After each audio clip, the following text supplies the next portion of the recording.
Just doing some updates for the videos. We're going to look at invoicing today. So we're going to invoice these two shifts and I'm going to jump across to the invoicing screen, create invoice. I'm going to choose my client and I'm going to choose my date range last week. So here are all the available shifts that are going to pop up. So we had 2, but we don't need to add those to the invoice because they're already down here. They actually appear automatically.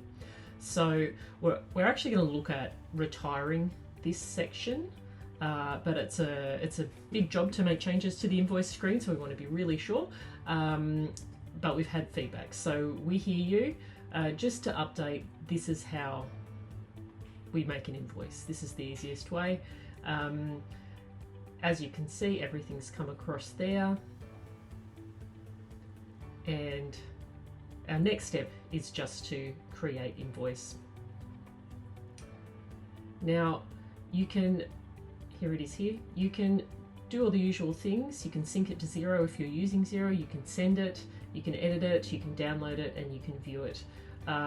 You can change these by hand, but this works automatically. So that's invoicing just in a really quick video. Keep an eye out for the update that is going to come, and we'll make sure everybody has enough notice, but that's the quickest, simplest way to get an invoice done.